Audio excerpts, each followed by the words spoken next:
fine. Right? Good?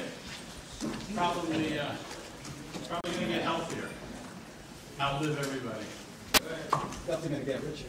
Definitely going to get richer. I hear he's going to stop by the convention. He's going to stop by near us. For those of you who want to get to see him. Anyway, Josh, we're sort of like at the opposite ends of the spectrum. There's me, who've been around forever, apparently. I never thought I'd say that. And there's Josh, who's newly around, who is doing Doctor Who for IDW. He's doing an internet comic called...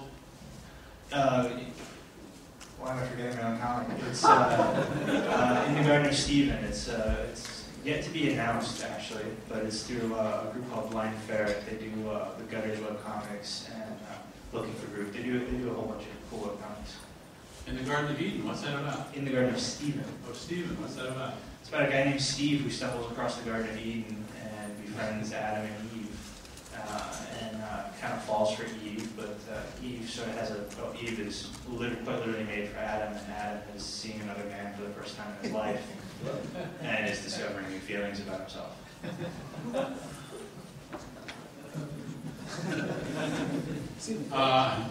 Who wrote that? I wrote that. You wrote that? Yeah. Cool. I know it's weird to have artists write comic books and comic strips of their own that they draw, but it's a new day. I hate to say this to the writers, but better watch your asses. I just did Batman Odyssey. It's coming out as a collection. I think it came out yesterday. No? I think so. The collection came out.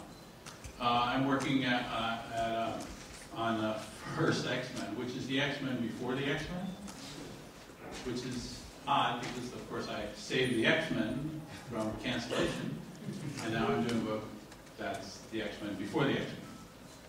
Actually, that's my hobby, is to stop books from being canceled. That's sort of what I do. Green Lantern, X-Men, Batman, shit like that. So if you have a book that's being canceled, call me, I'll save it. That's what I do. So we're sort of here, I mean, because the only thing that we represent that's unique and individual from everybody here at the convention is the opposite end of the spectrum. So if you have any questions that you'd like to ask of either one of us relative to the ends of the spectrum, of course, when I started, everybody told me the comic books were going out of business. When Josh started, everyone told Josh that we were taking over the world. A little contrast there. Probably noticed that. Going out of business, taking over the world. You're bored with me, right? I can tell you're bored, because I'm not saying anything. So if anybody has any questions, I got stories to tell, Josh has stories to tell, raise your hand. Anybody? Yes, sir. Could you tell your stories? Oh, yeah. Sure, I would bet. I'll tell you Joe Simon's story. Want to hear Joe Simon's story? You know who Joe Simon is? Partner of Jack Kirby before Stan Lee. Captain America. Yes, Captain America. Before Stan Lee wrote all the things that Jack did. Stop that, Trevor. Stop. So anyway, Jack was used to working with Joe Simon. When I got out of school, Joe Simon and Jack Kirby were doing the Fly, Shield, S-H-I-E-L-D. They had to spell it for us because we couldn't spell when I got out of high school. Anyway, and I was a kid looking for work. I went to DC Comics and they said, look kid, we're going to be out of business in a year, so why are you wasting your time? Go do something worthwhile. Have a career. So I had nothing else to do, and I looked for everybody else. I looked for Timely Comics. I couldn't find them. I had no idea where they were. I looked for Harvey Comics. I looked for Dell. I looked for Western, and I finally found Archie Comics at the bowels of Brooklyn somewhere. So I went to them, and I begged, because I do that really well. I'm really good at begging. And they said, well, okay, when Jack Kirby and Joe Simon come in, we'll have them look at your stuff, because I brought a sample. A week later, I go back. Oh, gee, they were going to come in on Wednesday, but they're not here, kid. You have more samples, Leo? I had more samples. They cut out one of my panels, and they put it in one of the Fly comic books, because it was a lousy panel. Of course, they weren't giving me any work. And so they said, why don't you come back next week? They're bound to be here next week. So I came back the next Wednesday, and of course they weren't there. So one of the guys at Archie, really nice guy, whose name I forgot, Victor Gorelick, who's still at Archie, well, sort of at Archie, said, I can get Joe Simon on the phone. So I said, cool. So he got him on the phone. And Joe Simon, Mr. Simon, got on the phone, and I said, hi, this is Neal Adams. I brought some samples, I'm kind of hoping, and he said, kid, I'm going to do you a favor. It's not going to seem like a favor, but I'm going to do you a favor. I'm turning you down. Sorry. I said, my work isn't good enough? He said, no, the work is good. I'm turning you down because you deserve better. You deserve to go out in the world and make a living for yourself, become an art director, an animator. This business is going to go out of business in a year. Not going to be here. Forget it. So you don't think that this is a favor, but I'm doing you a favor. Thank you, Mr. Simon. So I turned around, and Victor Gorelick and the other Archie guys who were standing around looked at my face and thought, oh, what a tragic figure. And they said, would you like to draw Archie? I'll draw anything. I'll draw tattoos on your ass. And I didn't say it. I would draw anything. I didn't say the word ass. I would draw anything, sir. So I did samples for Archie, and they didn't like them. Then I did samples the next week where I traced Dan DeCarlo's pages. And they said, well, it's not that good, but you're getting better. So, line for line. So, okay, so they started to give me pages. So now I'm in business. I'm drawing Archie pages. Okay, flash forward. 7 years later. I don't know how many years it's, whatever it is. I have become Neal Adams. You know who the Neal Adams? The guy with the white hat and the horse and the saving the business and all the rest of that. And fighting for original art and royalties and all the rest of it. I have become that guy. I'm doing Batman or something. And so Joe Simon comes up to DC Comics, and Joe Simon's like this tall, right? Was this tall. And he goes to see editors, and he goes to see Joe Orlando, who's an editor, and he says, Joe, I'd like to meet this Neal Adams guy. Okay, come on, Joe, bring him down the hallway. Like a fucking spaceship floating down the hall. And I meant to say long ship, but somehow I said spaceship. A long ship with this towering mast floating down the hallway. So he said, listen, it's a delight to meet you. And, I have some questions because I'm trying to get some of my rights back to Captain America. Come on, let's go to the coffee shop. So we go to the coffee shop, and we have a couple of cups of coffee, and he asked me about how do I get my rights back, what do I do? I don't really know what to do because nobody tells me what's the direction. Lawyers cost too much money, and I don't go up. So I pulled out 2 cards of 2 lawyers who were working for free. Okay, now, alone, I've just described a miracle. 2 lawyers working for free. Doesn't happen in this universe. For free. You can talk to them, they're not going to represent you, but they can give you advice and tell you what to do. And I said, and I can give you some advice. So I gave him some advice. The third piece of advice was, this is my favorite, whoever you think owes you money for the work that you did, send them a bill. Why would I send them a bill? They'll just throw it away. No, you don't understand. In the companies, they have what are called accountants. And accountants are born with glue on their fingers. Okay, all accountants, is there an accountant in the room? No, well, all accountants are born with glue on their fingers. So if they get a bill and they try to throw it away, they can't throw it away. It sticks to their fingers. Damn. So they have to keep it. Why? Because somebody can come to them 5 years from now and say, do you have those bills from Joe Simon? And if he better have them in that drawer, or else he's dead, gets fired. His job is to retain records. So, Joe, if you send a bill to any company, believe me, the glue on the fingers of the accountants, they will keep everyone. It's called a paper trail. So you want to register now, because this could take a long time, that you believe that they owe you money for this, and they owe you money for the rights, and they owe you money for this, blah, blah, blah. So that's cool, right? So anyway, we finished, maybe it's an hour and a half later. We finish our coffee, I gotta take a poo, right? He's gonna take off, starts to sail toward the door, and I go, Mr. Simon? He says, yeah. Come here for a second. He says, what? I said, do you know who I am? He says, yeah, you're Neal Adams, the guy who likes fights for all this stuff. Yeah. I said, Joe, I got a little story to tell you. Let's sit down. No! I said that? To you? No! You're kidding! Holy shit! Was that a good story? I'm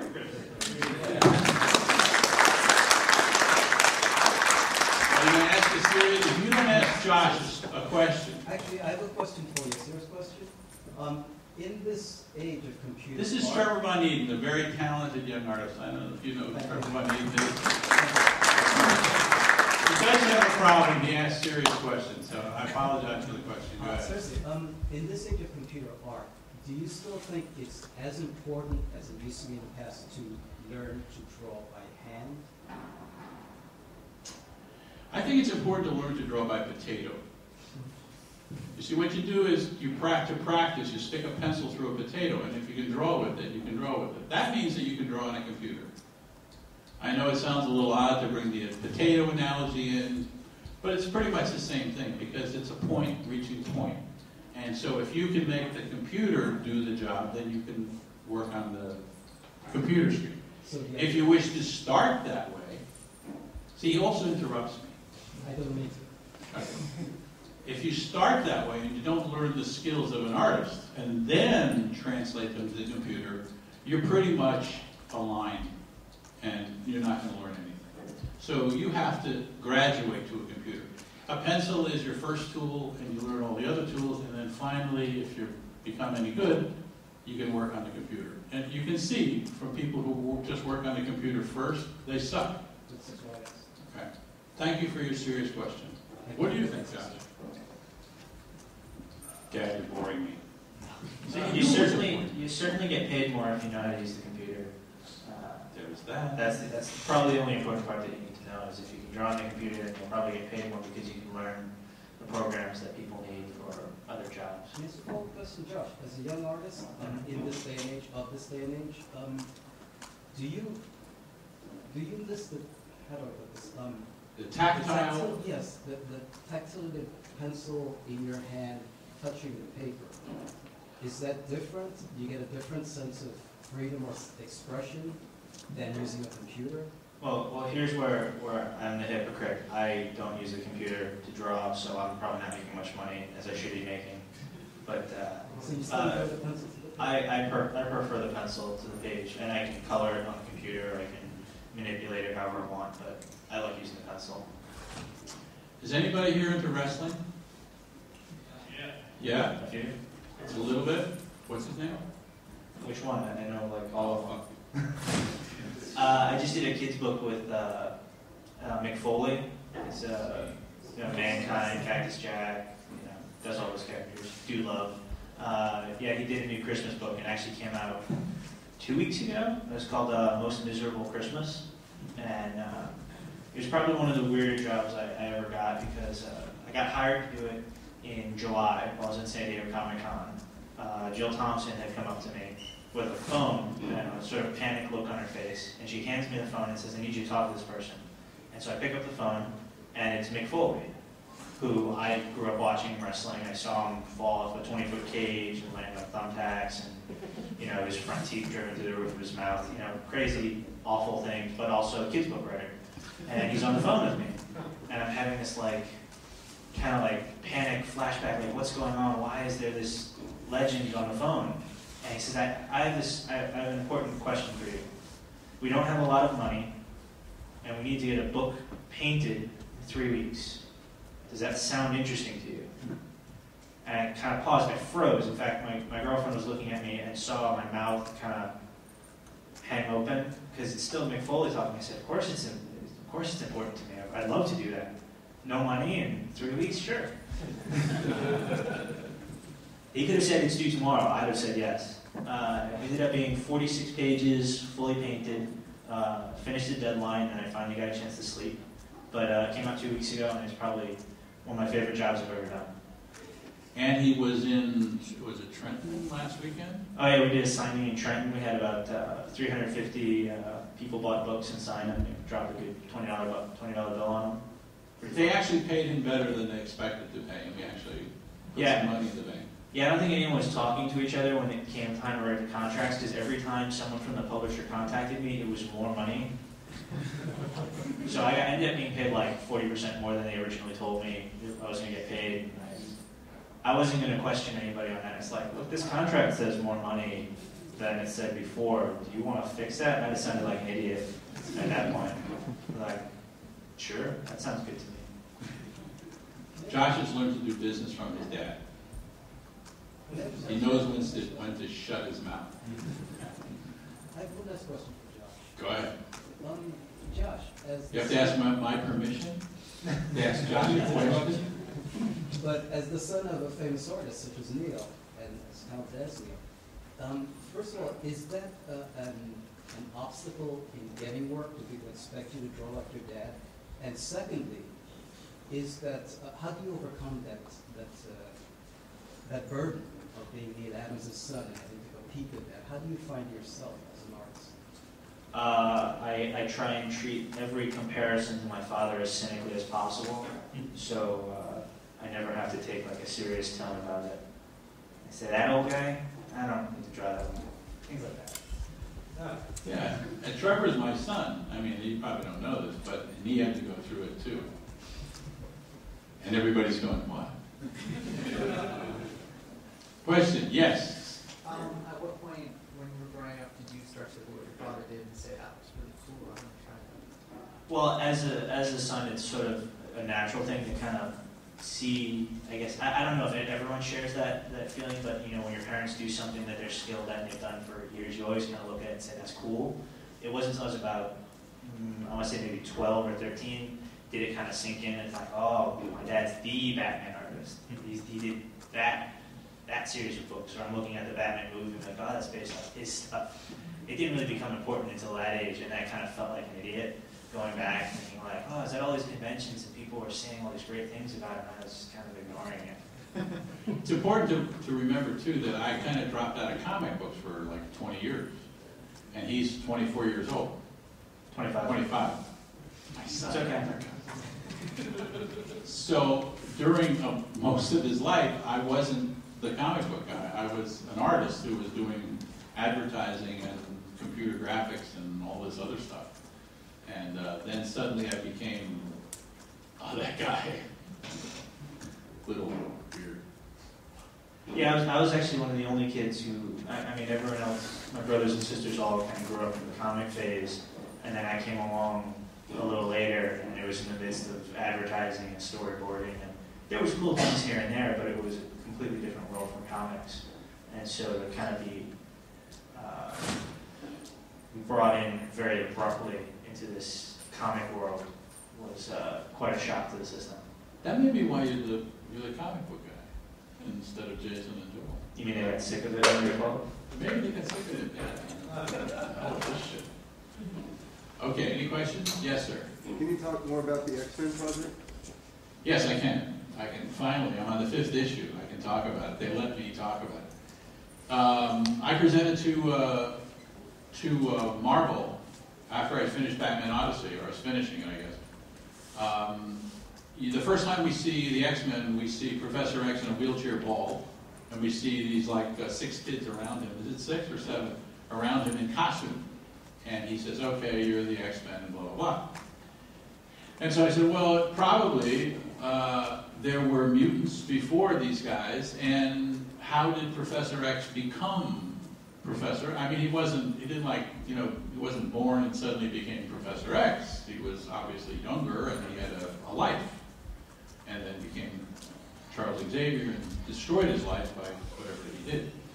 I said, wouldn't it be interesting if we went back in time to find out who might have been protecting and gathering and saving from the military-industrialist conspiracy these mutants who they would just simply take advantage of and carry off and turn them into, you know, weapons of war or whatever. Who would that guy be? Who would the guy that would rescue these kids and take care of them? Who's older than Charles Xavier? Raise your hand if you know. Magneto. Magneto. Well, he's a couple of years older. Yes. Logan, of course. Logan is, what, 125 years old? 200 years? I don't think we even know how old he is. So now you have Logan, a mercenary and pretty tough guy. His buddy, pal, is Sabretooth, who he has to bribe to come into this little conclave of idiots. And Logan's going to go out and he's going to help these kids. Well, he's a mercenary. He's not Charles Xavier. So probably he's not the best choice to help these kids. He's going to teach them to fight. And there's something that happens for any of you who have fought other people. You tend also to get hit rather badly. And then you go, oh, I get hit too. So perhaps not the best guy. So our very first issue, we have Logan confronting Charles Xavier, who was all of 17 or 18 years old at Cambridge. So it's a dark and stormy night. The rain is falling, and the door, you know, somebody's banging on the door, and Xavier, who is a teenager, really, goes to the door. Now, I really had a big battle with Marvel on this. I just want to tell you this. So when you look at the book, you'll understand.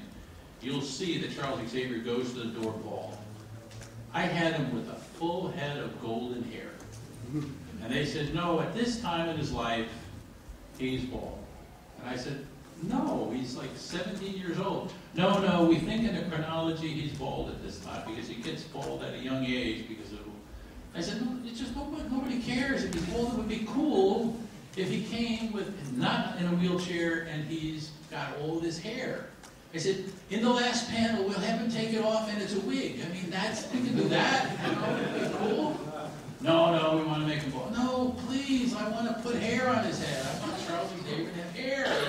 And then you can rip it off, you know, like, and no, we can't do that. We have to follow the chronology. It's sort of like, yeah, have we become that serious? I'm sorry, guys. Anyway, so I had to make him bald. So I drew him all with curly hair, and then I had to white it out and put a bald noggin on him. Anyway, so he goes to the door, and here's Logan with the dead body of a young teenage mutant boy, black kid. And of course, Charles Xavier says, get the hell out of my house. You look like a goddamn werewolf, and I'm going to call the police. And Wolverine, of course, says, no, you're like us. You're a mutant like us, and you have to help us because I can't do this by myself. And Xavier says, no, I'm not. Whatever you are, I'm not. Wolverine says, no, you passed. You passed. You look like a person. Maybe we don't look like people, but you passed, and you're hiding, and you know. And Xavier turns his back on him and says, I'm not. I'm going to call the police. Get out of here. And Wolverine says, no, you are a mutant just like we are. And the last thing you're going to hear on the day you die is another mutant screaming, being tortured and dying because you didn't help. Xavier turns back to him and says, no, I'm not a mutant. This will not happen to me. And I'm not like you. I am not a mutant. And then Wolverine says to him, you know that last thing I said? I didn't say it out loud. So that's how we start our story. And so we go through the process of trying to take care of these kids, and it's not a good situation. And at the end, finally recruiting Charles Xavier to do the job that his life has aimed him at doing, becoming Professor Charles Xavier at the Xavier Institute. So what I did was I filled in the beginning. It was always missing. Here it is. Why does Wolverine always come back to the school to check up on everybody periodically and then leave again? Just to make sure the job is being done right. I mean, so if all those pieces fit, how did he lose his memory? Oh, maybe Charles Xavier took it away because he did such a lousy job. I'm just saying that all those pieces need to be filled in. That's what we're doing. So if you don't buy it, screw you. Yes. Anybody else? Call it. Ask about Batman Odyssey, cowards. Anybody? Batman Odyssey. You read the last issue? It's cool. Yes. What about Batman Odyssey? Yes, thank you. What gave you the idea? I was talking to Frank Miller one day, and he said, "Do you have any ideas for what you'd like to do with DC?" I think I'd like to fill in all the little pieces that were left lying around as people went through all the Batman stuff. Like, gee, wouldn't I shoot Batman in the face if I had him captured? There's no mask over there, and it doesn't seem like Batman is always fighting with clowns. Guys in stupid costumes, and they get put in jail, and then they get sent to Arkham, and they escape, and somehow he has to face them again. Why doesn't he just blow their shit away? It just seemed to me that there were all these little pieces left lying around in the Batman that we've seen. And I'd like to do that story that takes us there. And I'd like to introduce new characters and new concepts into the series, which, with my history, the next bunch of guys that work on Batman will probably be dredging up the underworld and all those characters that are created because they're too much fun not to ignore.